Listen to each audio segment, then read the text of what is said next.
వాళ్ళని ఇచ్చి అని చెప్పి తరిమేసి దగ్గర వీళ్ళని బతులాడుకుంటున్నారు. నువ్వు వస్తేనే మేము యుద్ధం గెలుస్తాము అని చెప్పేసి. అంతలా తన పగవారు వచ్చి, తన శత్రువులు వచ్చి తన దగ్గరికి వచ్చి అట్లా బ్రతులాడడానికి కారణం ఏమై ఉండదండి? ఎవరైనా ఉంటారు కదా మామూలుగా. ఇప్పుడు తను ఏదో పని చేయడం వల్లనే తన గొప్పతనం అనేది తెలుస్తుంది.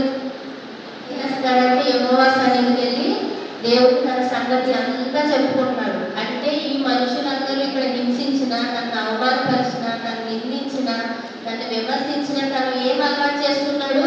దేవుడి సన్నిధిలోకి వెళ్ళి మొర్రపెట్టడం అలవాటు చేస్తున్నాడు. తనకున్న ప్రతి కష్టాన్ని దేవుడితో చెప్పుకోవడం అలవాటు చేస్తున్నాడు. ఈ లోకం అందరూ తను వంటలు చేసిన దేవుడు ఆయన ఏం చేశాడని విడిచిపెట్టలేదు. అక్కడ సహోదరులు అనుకుంటారండి, అసలు మాతో ఉన్న అన్న, మేము తరిమేసిన అన్న ఇలా ప్రధానమంత్రి అవుతారని అన్నలు అనుకుంటారండి. అసలు అనుకోరు కదా. దేవుడు తనలో అంత గొప్ప అభిషేకాన్ని ఉంచాడు. ఈ రోజు మనలో ఉన్న అభిషేకం కూడా ఎంతో గొప్పది. కాకపోతే ఏంటంటే అది మనం గ్రహించుకోలేకపోతున్నాం. మనం దేవుడి దగ్గరికి సంపూర్ణంగా ఆనుకోలేకపోతున్నాం. ఏదైనా కష్టం వచ్చింది అనుకోండి, ఒక మనిషితో గంట సేపు మాట్లాడతాం కదా, అదే దాంట్లో దేవుడి సన్నిధిలో మొదలుపెడతాం. మనిషి దగ్గర ఒక గంట బాగా చెప్పుకుంటాం. అదే బాధని నలుగురు ఐదుగురు చెప్పుకుంటాం. ఆ నలుగురు ఐదుగురికి చెప్పుకునే బదులు 5 గంటలు వచ్చి మనం ఏం చేయాలి? దేవుడి సన్నిధిలో మొదలుపెట్టాలి. అక్కడ యొక్క చేసింది అదే. మనుషులందరికీ తన కష్టం చెప్పుకోలేదు, దేవుడికి మాత్రమే చెప్పుకున్నాడు.